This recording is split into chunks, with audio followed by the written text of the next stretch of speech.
የመካከለኛው ምስራቅ ሰማይ ሁሌም በውጥረት የተሞላ ነው። በዚያ በረሃማ ቀጠና የኃይል ሚዛን የሚለካው በዲፕሎማሲ ወረቀቶች ሳይሆን ከመሬት ተነስተው ሰማይን በሚሰነጥቁ የብረት አዋፋትና የሞት መልእክተኞች ነው። ዓለም አይኑን በቴህራን ላይ ሲጥል፣ በዚያች ጥንታዊ ምድር ውስጥ ግን ጸጥታውን የሚሰብር የእሳተ ገሞራን ያህል ኃይል ያዘለ ዝግጅት አለ። የዝግጅት ተራ ወታደራዊ ልምምድ አይደለም። ይህ የቴክኖሎጂና የጥፋት አቅም ጥምረት ነው። ዛሬ የምንመለከተው የኢራን ወታደራዊ ኢንጂነሪንግ ጥግ የሆኑትን አንዱን ሲያዩት የሚያንቀጠቅጠውን ሌላውን ደግሞ እንደ ብረት ጃንጥላ ሰማዩን የሸፈነውን ሁለት የጦር አውሬዎችን ነው። እነሱም ምሽግ ሰባሪው ኮራም ሻህር 4 ወይም ከይባር እና የሰማይ ላይ አዳኙ ባቫር 373 ናቸው። ወደዚያ አስፈሪ የቴክኖሎጂ ዓለም በምናምን እንጓዝ። ታሪኩ የሚጀምረው ከመሬት በታች ነው። በኢራን ውስብስብ የመሬት ውስጥ ከተሞች የኮንክሪት ግድግዳዎች መሃል አንድ ግዙፍ አካል በጸጥታ ቆሟል። ይህ ተራ ሚሳኤል አይደለም። ስሙ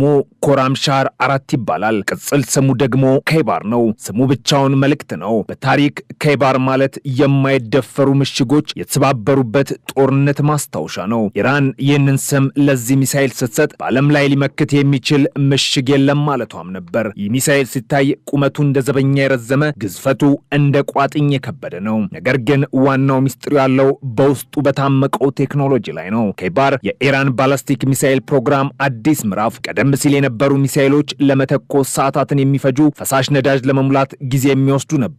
ከይባር ግን ይህን ታሪክ ቀይሮታል። አዲሱ የነዳጅ ቴክኖሎጂው ነዳጁን ሞልቶ ለረዥም ዓመታት በተጠንቀቅ እንዲቀመጥ ያስችለዋል። ይህ ማለት ምን ማለት እንደሆነ አስቡት። የጠላት ሳተላይቶች የኢራንን እንቅስቃሴ ከላይ ሆነው ሲቃኙ ሚሳኤል ተሞልቶ ሲዘጋጅ ማየት አይችሉም። ከይባር ልክ እንደተደበቀ አውሬ በማንኛውም ደቂቃ በማንኛውም ሰከንድ ከመሬት በታች ተወንጭፎ የጠላትን ምድር ሊያርሰው ዝግጁ ነው። የሚሳኤል ሞተር ሲነሳ ምድሩ ይንቀጠቅጣል። እሳቱ እንደ ዘንዶ ምላስ ከታች ሲወጣ የግዙፍ የብረት አካል የመሬትን ስበት አሸንፎ ወደ ሰማይ ይምዘገዘጋል። ፍጥነቱ ከድምፅ ፍጥነት 16 እጥፍ በላይ ነው። ይህ ፍጥነት የሳይንስ ልቦለድ ይመስላል፣ ግን እውነታ ነው። ከከባቢ አየር ውጭ ሲጓዝ የሚኖረው ይህ ፍጥነት የትኛውንም የአየር መቃወሚያ ስርዓት ፋታ የሚነሳ ነው። ጠላት ሚሳኤል ተተኮሰ ብሎ ደውሎ እስኪናገር ከይባር ኢላማው ላይ ደርሷል። የከይባር አስፈሪነት ፍጥነቱ ብቻ አይደለም፣ የተሸከመው የጥፋት ኃይል ጭምር እንጂ። 1500 ኪሎ ግራም የሚመዝን የጦር መሪ ተሸክሟል። እስኪ ይህን በዓይነ ህሊናችሁ ሳሉት። አንድ መካከለኛ መኪና የሚያክል ሙሉ ፈንጂ በድምፅ ፍጥነት እየተምዘገዘገ መጥቶ አንድ ህንፃ ላይ ቢያርፍ የሚፈጠረውን የድንጋጤ ማዕበል አስቡት። ይህ ሚሳኤል ሲፈነዳ የሚፈጥረው ጉድጓድና የሚወድመው አካባቢ ተራ ቦምብ የሚሰራው አይደለም። የአንድን ከተማ ሰፈር በቅጽበት ወደ አመድነት የመቀየር አቅም አለው። የከይባር ሌላኛው ተአምር ደግሞ የማታለል ጥበቡ ነው። ከባቢ አየር ውስጥ ተመልሶ ሲገባ ፍጥነቱ ወደ ማክ 8 ይቀንሳል። ነገር ግን አቅጣጫውን የመቀየር ብቃት አለው። ዘመናዊ የአየር መከላከያ ስርዓቶች ሚሳኤልን የሚጠብቁት በአንድ ቀጥተኛ መስመር ላይ ነው። ከይባር ግን ይጨፍራል። አቅጣጫውን እያፈራረቀ እየተወረወረ የጠላትን ራዳር እያጃጃለ ወደ ኢላማ ይወርዳል። ይህ ቴክኖሎጂ ለረጅም ጊዜ የተላላቅ ሀገራት ብቻ ነበር። አሁን ግን በቴህራን እጅ ገብቷል። 2000 ኪሎ ሜትር ርቀት ድረስ ተጉዞ የፈለገውን ነጥብ በከፍተኛ ትክክለኛነት መምታት መቻሉ በእስራኤልም ሆነ በአውሮፓ ድንበሮች ላይ ከፍተኛ የደህንነት ስጋትን ፈጥሯል። ከይባር የኢራን ረጅም እጅ ነው። ጠላት ቤቱ ሆኖ እንኳን በሰላም እንዳይተኛ የሚያደርግ የሌሊት ቅዠት። ነገር ግን ጦርነት ማጥቃት ብቻም አይደለም፣ ራስን መከላከልም ወሳኝ ምዕራፍ ነው። ኢራን ሰማይዋን የከፈተች ሀገር አይደለችም። ጠላቶቿ በአየር ኃይል ብልጫ እንዳላቸው ታውቃለች። ዘመናዊ የሆኑት F-35 ጄቶች በማይታይ ሁኔታ ገብተው ለማጥቃት እንደሚሞክሩም ትገነዘባለች። ለዚህም ነው ከምድር ወደ አየር የሚተኮስ የፋርስን ሰማይ የሚጠብቅ ዘበኛ የፈጠረችው። ስሙ ባቫር 373 ይሰኛል። ባቫር ማለት እምነት ማለት ነው። ዓለም በኢራን ላይ ማዕቀብ ጥሎ ዘመናዊ የአየር መከላከያ መሳሪያ እንዳታገኝ ሲከለክላት ኢራናውያን በራሳችን እንሰራለን ብሎ የጀመሩት ፕሮጀክት ውጤት ነው። ለዚህም ነው እምነት ያሉት። የስርዓት ከሩሲያው ዝነኛ S-300 እና S-400 ጋር የሚፎካከር እንዲያውም በአንዳንድ መለኪያዎች የሚበልጥ የቴክኖሎጂ ውጤት እንደሆነ ይነገርላታል። ባቫር 373 የኢራን የብረት ጃንጥላ። የባቫር 373 ልብ ያለው ራዳሩ ላይ ነው። የራዳር ተራይን አይደለም፣ የንስር አይን ተብሎ ሊጠራ ይችላል። እስከ 450 ኪሎ ሜትር ርቀት ድረስ ያለን ማንኛውንም በራሪ አካል የመለየት አቅም አለው። አስቡት፣ ጠላት ገና ከድንበር በብዙ መቶ ኪሎ ሜትሮች ርቆ ሳለ ባቫር አድኖ ይዘዋል። በአንድ ጊዜ እስከ 100 የሚደርሱ ኢላማዎችን የመከታተልና የመለየት ብቃት አለው። የጠላት ጄቶች፣ ድሮኖች ወይም ክሩዝ ሚሳኤሎች ወደ ኢራን አየር ክልል ለመግባት ሲሞክሩ የባቫር ራዳር ስክሪን ላይ እንደ ቀይ ነጥብ ይብረቀረቃሉ።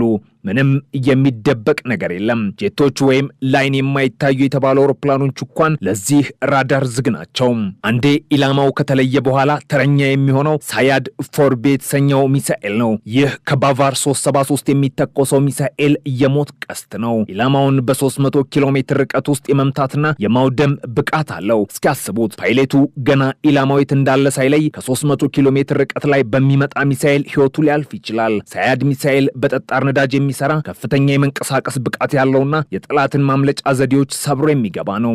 የባቫር 373 ልዩነት የሚመጣው ከፍታ ላይ ጭምር ነው። እስከ 120 ኪሎ ሜትር ከፍታ ድረስ መምታት ይችላል። የማለት ጠላት በጣም ወደ ላይ ወጥቼ መታለሁ ብሎ ማሰብ አይችልም ማለት ነው። ከባቢ አየር ጫፍ ላይም ቢሆን የባቫር እጅ ይደርስበታል። ስርዓቱ ተንቀሳቃሽ ነው። በአንድ ትልቅ ከባድ መኪና ላይ ተጭኖ ከቦታ ቦታ በፍጥነት ይዘዋወራል። ጠላት የት እንዳለ አውቆ ሊመታው ሲያስብ ባቫር ቦታውን ቀይሮ ሌላ አቅጣጫ ይጠብቀዋል። ይህ ተኩሶ የመሰወር ብቃት በዘመናዊ ጦርነት ውስጥ ወሳኝ ነው። የኮረም ሻህር 4ና የባቫር 373 ጥምረት ለኢራን ወታደራዊ ዶክትሪን አዲስ ትርጉም ሰጥቷል። አንዱ ረዥም ሆኖ የጠላትን ምድር ሲያደማ፣ ሌላኛው ጠንካራ ጋሻ ሆኖ የራሷን ምድር ይጠብቃል። ይህ ሚዛን ነው የጠላትን ስሌት የሚያዛባው። ድሮ ኢራንን ማጥቃት ቀላል ነው የሚለው እሳቤ አሁን ዋጋ ያስከፍላል ወደሚል ቀይሮታል። ዓለም ይህንን የቴክኖሎጂ ግስጋሴ በስጋት ይመለከተዋል። ምዕራባውያን ተንታኞች እነዚህ መሳሪያዎች በጂኦፖለቲካው ላይ የሚያመጡትን ለውጥ እያሰሉ ነው። ከይባር ሚሳኤል በተተኮሰ በ12 ደቂቃ ውስጥ እስራኤል መድረስ ይችላል ሲባል ይህ ማስፈራሪያ ብቻ አይደለም። ከኋላ ያለው የሂሳብ ስሌት፣ የፍጥነትና የርቀት ቀመር ማንም ሊክደው የማይችለው ሀቅ ነው። የባቫር 373 ራዳር የኤፍ35ን እንቅስቃሴ አሽቶ ሲያውቅ የአሜሪካ የአየር የበላይነት ጥያቄ ምልክት ውስጥ ይገባል። እነዚህ የብረት አውሬዎች የኢንጂነሪንግ ጥበብ ውጤቶች ብቻ ሳይሆኑ የአንድ ህዝብ የቁርጠኝነት ማሳያዎች ናቸው። ማዕቀብ ሳይበግራቸው፣ የውጭ እርዳታ ሳይጠብቁ በራሳቸው አቅም የገነቡት ምሽግ ኮራም ሻህርፎር እንደ መብረቅ ሲወርድ፣ ባቫር 373 እንደ ጋሻ ሲመክት የጦርነቱ ሜዳ ህግ ተቀይሯል። አሁን ጨዋታው የድሮ አይደለም። ፍጥነቱ ጨምሯል፣ ርቀቱ ሰፍቷል፣ የጥፋት አቅሙም እጥፍ ድርብ ሆኗል። በዚህ ሁሉ መሃል ግን አንድ ጥያቄ ይነሳል። እነዚህ የሞት ማሽኖች ሰላምን ያመጡ ይሆን ወይንስ ወደ አስከፊ ጦርነት ይገፋፉ ይሆን? መልሱ ያለው በጊዜ እጅ ነው። ነገር ግን አንድ ነገር እርግጠኛም ነን። በኢራን ሰማይ ስር ከይባርና ባቫር እስካሉ ድረስ ያቀጠና እንደ ድሮ በቀላሉ የሚደፈር አይሆንም። እነዚህ መሳሪያዎች ዝም ብለው የቆሙ የብረት ክምሮች አይደሉም፣ የታሪክ መቀየሪያ ቁልፎች እንጂ። የቴክኖሎጂው ምጥቀት ሲታይ ያስደምማል፣ የጥፋት አቅሙ ሲታሰብ ያስፈራል። ይህ የዘመናችን የጦር መሳሪያ እውነታ ነው። ኃይል ያለው ይከበራል፣ አቅም የሌለው ይገፋል። ኢራን በእነዚህ ሁለት ግዙፍ መሳሪያዎች አለሁ የሚለውን ድምጿን ለዓለም እያሰማች ነው። ይህ የቴክኖሎጂ ጥንቻ ማፈራር ግን በብረትና በባሩድ ብቻ የሚወሰን አይደለም። ወደማይታየውና እጅግ ረቂቅ ወደሆነው የነርቭ ጦርነት እንግባ። የኮራም ሻህርፎርና የባቫር 373 መኖር ብቻውን ከመተኮሳቸው በፊት በጠላት ስነልቦና ላይ የሚያደርሱ ጉዳት እንደ አንድ የጦር ግንባር ይቆጠራል። በወታደራዊ ሳይንስ ዲተረንስ ወይም ማስፈራሪያ የሚባለው ጽንሰ ሐሳብ ዋናው ነጥብ ነው። ጠላት አጥቅቶ ማሸነፍ እንደሚችል ቢታመንም መልሶ የሚሰነዝርበት የመልስ ምት መቋቋም የማይችል ከሆነ ጦርነቱ ከመጀመሩ በፊት እጁን ይሰበስባል። ኢራን በእነዚህ መሳሪያዎች እየሰራች ያለው ይህንን የሂሳብ ቀመር ነው። በተለይ ባቫር 373 ላይ የተገጠመው የኤሌክትሮኒክስ ጦርነት አቅም ጨዋታውን ወደ ሌላ ደረጃ ከፍ አድርጎታል። ዘመናዊ ጦርነት የሚካሄደው በሚሳኤል ብቻ ሳይሆን በመረጃ መረብና በጃሚንግ ነው። የባቫር ስርዓት ጠላትን ራዳሩን ለማወክ የሚልከውን የኤሌክትሮኒክስ ሞገድ እንደ ሸረሪት ድር ጠልፎ የመረዳትና የመመከት ብቃት አለው። አጥቂ አውሮፕላን አይታየኝም ብሎ በልበ ሙሉነት ሲገባ፣ ባቫር ግን በጸጥታ የጠላትን የመገናኛ መስመር እየሰለለ መረጃውን እያዛባ ፓይሌቱን ወደ ተሳሳተ የሞት ወጥመድ ሊመራው ይችላል። ይህ የቴክኖሎጂ ብልጫ የኢራንን ሰማይ እንደ ቤርሙዳ ትሪያንግል ሚስጥራዊና አስፈሪ አድርጎታል። የገባው ጣም እየታየም አያመልጥም። በሌላ በኩል የኮራም ሻህር 4 ስልታዊ አቀማመጥ ቀጠናዊን የጂኦፖለቲካ ቼዝ ቦርድ መስቅልቅሉን አውጥቶታል። ቀደም ሲል የነበሩ ሚሳኤሎች ከመሬት ወለል በላይ በተሰሩ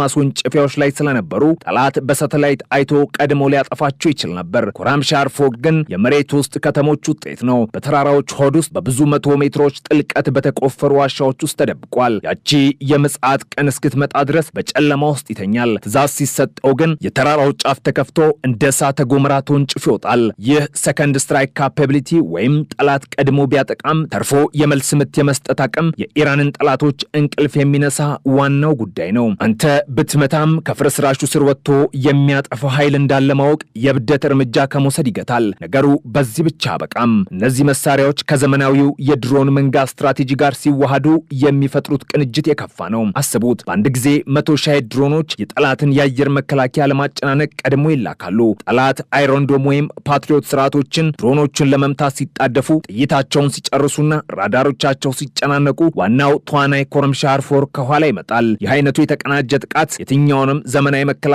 ሰብሮ የመግባት እድሉ እጅግ ሰፊ ነው። ኢራን ይህንን የጦር ኦርኬስትራ መምራት መቻሏ በቴክኖሎጂ ዓለም የተራቀቁ ሀገራትን እኩል አስገርሟል። የሚገርመው ነገር ኢራን ይህንን ሁሉ የገነባቸው በተዘጋ በር ውስጥ መሆኑ ነው። እያንዳንዱ የባቫር 373 ሽቦ፣ እያንዳንዱ የኮረምሻር ፎር ቺፕ የሀገር ውስጥ የሊቃውንት ውጤት ነው። ይህ የሚያሳየው ጦርነት የብረት ብቻ ሳይሆን የአእምሮም ጭምር መሆኑን ነው። ማዕቀብ የፈጠረው ጫና ወደ ፈጠራ ቀይሮ ዛሬ ዓለምን የሚያነጋግር የጦር ኢንዱስትሪ እንዲፈጠር ምክንያት ሆኗል። በመጨረሻም እነዚህ ግዙፍ የሞት ማሽኖች በጸጥታ ቆመው የዓለምን የፖለቲካ ንፋስ እየጠበቁ ነው። ኮረምሻር ፎር ሞተር ድምፅ ገና አልተሰማም። የባቫር 373 ሚሳኤል ገና በውጊያ አልተፈተነም። ነገር ግን መኖራቸው ብቻ የመካከለኛው ምስራቅን ካርታ በባሩድ እንዳይቀርጽ የሚጠብቅ ወይም ደግሞ ሲነካ የሚፈነዳ ባሩድ በርሜል ሆኖ እያገለገለ ነው። የታሪክ ጸሐፊዎች እንደሚሉት ሰላም የሚገኘው ለጦርነት በመዘጋጀት ነው። ኢራን በኬባርና በባቫር ያደረገችው ዝግጅት ይህንን አባባል በተግባር የተረጎመ ይመስላል።